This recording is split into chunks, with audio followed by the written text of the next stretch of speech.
எதற்காக இந்த பிறவியை கொடுத்தாய் அப்படின்னு யாரும் கேட்காத நாள் இருக்கா அப்படின்னா இருக்கவே இருக்காது. ஏதேனும் ஒரு நாளிலே அது தோன்ற ஆரம்பித்து விடுகிறது. எதற்காக இந்த பிறவி, ஏன் பிறக்கணும், எல்லாம் கர்மா கர்மான்னு சொல்கிறாங்களே, அப்புறம் எனக்கு என்னதான் இங்கே வேலை, எல்லாமே இறைவனால் தீர்மானிக்கப்பட்டதுன்னா நான் என்னத்துக்கு தான் இங்கே வந்தேன், இப்படிங்கிற பல கேள்வி நம்மள போட்டி புரட்டி எடுத்துக்கிட்டு இருக்கும்.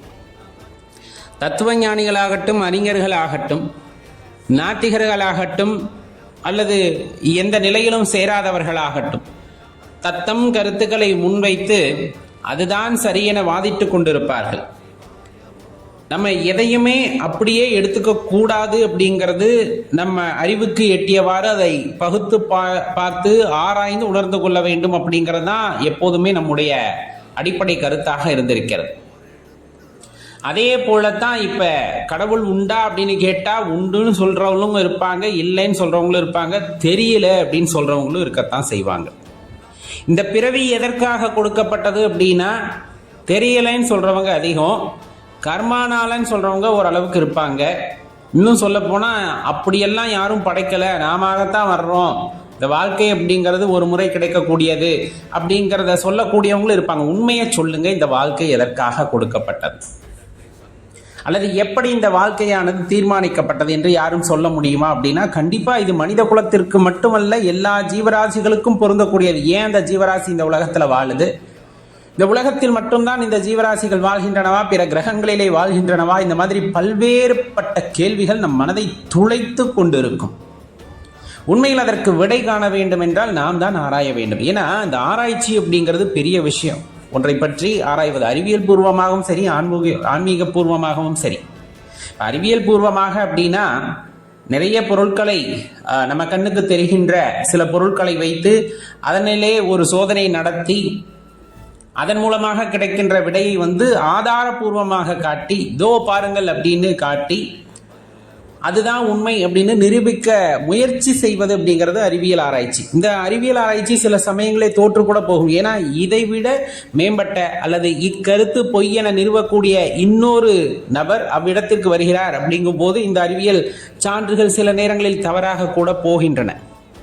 அது நம்ம கண்கூட பார்ப்போம். நிறைய விஷயங்கள், நிரூபிக்கப்பட்ட விஷயங்கள் பல ஆண்டுகளுக்கு பிறகு இல்ல அது கிடையாது இதுதான் அப்படின்னு சொல்லக்கூடியதும் இருக்கும். அதே போல ஆன்மீக தத்துவங்களிலே இங்கே எந்த புறப்பொருட்களையும் பயன்படுத்துவதில்லை அல்லவா. அகப்பொருள் அப்படிங்கிறத விட அகத்தே தேடலை மேற்கொண்டு தான் உணர்ந்ததின் வாயிலாக இந்த வாழ்க்கை எதற்காக, எப்படிப்பட்டது, யாரால் கொடுக்கப்பட்டது, இதனுடைய தன்மை யாது அப்படின்னு ஆராய்ந்து அறியக்கூடிய சில விஷயங்களின் மூலமாக உணர்ந்த விஷயங்களை நமக்காக எடுத்து சொல்லி இருப்பார்கள். அப்ப இதில் எதை நாம் நம்புவது? ஒருவர் சொல்வதை அப்படியே ஏற்றுக்கொள்ள வேண்டுமா? வேண்டாம். ஒருவர் சொல்வதை ஆமோதிக்க வேண்டுமா? வேண்டாம். பிறகு என்ன செய்வது? அவர்கள் கூறிய விஷயத்தின் சாராம்சத்தை மட்டும் எடுத்துக்கொள்ளுங்கள். கடவுள் எங்கே அப்படின்னு கேட்டா உன்னுள் இருக்கிறார் அப்படிங்கிறது தான் எல்லாருமே சொல்றாங்க. ஆன்மீகவாதிகள் அப்படியே வார்த்தையாக சொல்லிட்டு போறவங்களும் இருப்பாங்க, கண் பார்வையிலே சொல்பவர்களாகவும் இருப்பார்கள், அதனை ரொம்ப விரிவா விரிச்சு சொல்பவர்களாகவும் இருப்பார்கள். ஆனா ஒருத்தர் சொல்றாங்க உனக்குள்ள இருக்கிறாங்க அப்படின்னா ஆமா எனக்குள்ள இருக்காங்கன்னு போயிட்டோம்னா அதுல ஒரு பிரயோஜனமும் கிடையாது, கண்டிப்பா கிடையாது. அதை கேட்டுட்டு ஆமா எனக்குள்ளதான் இருக்காரு, எனக்குள்ள இருக்க மாதிரியே உனக்குள்ள இருக்காரு நீங்க 10 பேர்த்திட்ட பேசினா அதனால பிரயோஜனமே கிடையாது. தனக்குள் இறைவன் இருக்கிறார் என்று சொல்கிறார்களே, அப்ப நம்ம பார்க்க முடியுமா அப்படிங்கிற அந்த வினா நமக்குள் எழுந்திருக்க வேண்டும். சரி, பார்க்க முடியுமா முடியாதா என்பதை முயற்சி செய்து பார்ப்போமே என்று முயற்சி செய்திருக்க வேண்டும். முயற்சியும் ஒரு நாள் 2 நாள் அல்ல, ஒரு வாரம் 2 வாரம் அல்ல, ஒரு மாதம் 2 மாதம் அல்ல, பல ஆண்டுகளாலும் அந்த முயற்சியை செய்வதன் மூலமாக அதை நான் உணர்ந்தேனா அப்படிங்கிற உண்மையை நான் உணர்ந்து கொள்ள வேண்டும்.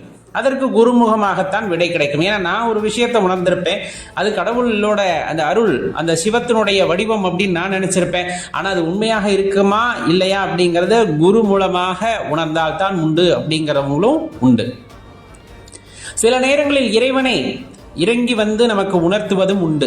சரி, இந்த வாழ்க்கை எதற்காக? இப்ப மீண்டும் அக்கேள்விக்கே வருவோம். இந்த வாழ்க்கை எதற்காக? சில பேர் கர்மாவால் அப்படின்னு சொல்லுவோம் இல்லையா. இந்த கர்மாவால் அப்படிங்கிறது நம்ம குருமார்கள் நமக்கு எடுத்து சொன்னது, சித்தாந்தங்களிலிருந்து எடுத்து சொல்லப்பட்டது. இதெல்லாம் கர்மாவால் அப்படின்னா ஏதோ ஒரு மனிதன் செய்த வினை, மனிதனாக இருக்கலாம், மிருகங்களாக இருக்கலாம், நம்ம முற்பிறவைகளிலே ஏதேனும் ஒரு வினையை செய்து அந்த வினையை அனுபவிக்காமல் இருப்பதன் பொருட்டு இந்த வாழ்க்கை நமக்கு கிடைத்திருக்கலாம். இந்த மாதிரி பல்வேறு விஷயங்கள் சொல்லப்பட்டாலும் இந்த வாழ்க்கை எதற்கு? இன்னும் அது பெரிய ரகசியம்தான். ஒருவர் சொல்கிறார்கள் அப்படிங்கும் போது நமது குருமார்கள் சொன்னால் கண்டிப்பாக ஆராய்ந்து சில விஷயங்களை அறிந்து சொல்லியிருப்பார்கள். அதனை அப்படியே ஏற்றுக்கொள்ள வேண்டும் என்ற அவசியம் கிடையாது. அதை ஆராய்ந்து பார்க்க வேண்டிய கடமை நமக்கு உள்ளது. அது தவறு என்பதற்காக அல்ல, அதில் உள்ள உண்மையை நாம் புரிந்து கொள்ள வேண்டும் என்பதற்காக அதை ஆராய வேண்டும். ஏன்னா என்னானே தெரியாம தேடுறதுக்கும் இதுதான் அப்படின்னு தெரிஞ்சு தேடுவதற்கும் வித்தியாசம் உண்டு. அவர்கள் சொல்லிவிட்டார்கள், உங்களுக்குள் தான் இறைவன், இந்த பிறப்பு அப்படிங்கிறது கர்மாவினால் அப்படின்னு சொல்றாங்க. அப்ப ஏதோ ஒன்றை உணர்ந்ததனால் அதை சொல்லி சென்றிருக்கிறார்கள். அப்ப அது உண்மையா அப்படிங்கிறத நம்ம தான் முயற்சித்து தேட வேண்டும். அவ்வாறு தேடும் போது நமக்கு விடைகள் கிடைக்கிறது, அதுவும் இதுவும் ஒத்து போகிறது அப்படின்னா நம்ம அதை ஏற்றுக்கொள்ளலாம். இல்லை என்னால் எதுவும் உணர முடியலை அப்படின்னா மேலும் முயற்சி செய்யலாம் அல்லது பாதியில் நிறுத்திவிடலாம். ஆனால் ஒரு விஷயத்தை அவ்வாறே ஏற்றுக்கொள்வதையும் அதே போல ஒரு விஷயத்தை சொன்ன உடனே நிராகரிப்பதிலும் எந்த ஒரு முடிவையும் உங்களால் காண முடியாது. ஏன்னா நம்ம அதற்கான முயற்சியே செய்யாமல் போய்விடுகின்றோம். அதை போல்தான் இந்த வாழ்க்கை. ஏன் அப்படின்னு நம்ம கேட்டா கர்மாவினால் அப்படின்னு சொன்னாங்கன்னா அப்ப நம்ம என்ன செய்யணும் அப்படின்னம்னா அதை ஆராய வேண்டும். எல்லோர் வாழ்க்கையிலும் அது ஒன்றி செல்கிறதா, நமது வாழ்க்கையிலும் எவ்வாறு ஒன்றி சென்றிருக்கும் அப்படிங்கிறது அகமுக தேடலின் காரணமாக நமக்குள் ஏதேனும் விடயங்கள் கிடைக்கிறதா என்பதை தேடி பார்க்கும் பொழுது இந்த வாழ்க்கைக்கான முழு அர்த்தம் அங்கு கிடைக்கக்கூடும் என்பதை விட கிடைக்கலாம் அப்படிங்கிறதே சரியான பதிலாக இருக்கும். நாம் எவ்வளவு முயற்சி செய்கின்றோமோ அந்த முயற்சிக்கு பலனாகத்தான் நமக்கு வருகின்ற விடைகள் எல்லாம் கிடைக்குமே தவிர நாம் செய்யாத முயற்சிக்கான பதில்கள் அங்கு ஏதும் வராது, கிடைக்காது அப்படிங்கிறத மனசில் வச்சுக்கணும். இறைவன் கொடுத்த அந்த உயிர் உடல் அப்படிங்கிறது எந்த ஜென்மங்கள் பற்றிய நம்பிக்கை இருக்கிறதா இல்லை என்றெல்லாம் தெரியவில்லை. ஆனால் இப்பொழுது நாம் உயிரோடு இருக்கின்றோம். இந்த உயிரோடு இருப்பதில் அப்படின்னா அர்த்தம் என்ன? உடலோடு உயிர் கூடியிருக்கிறது.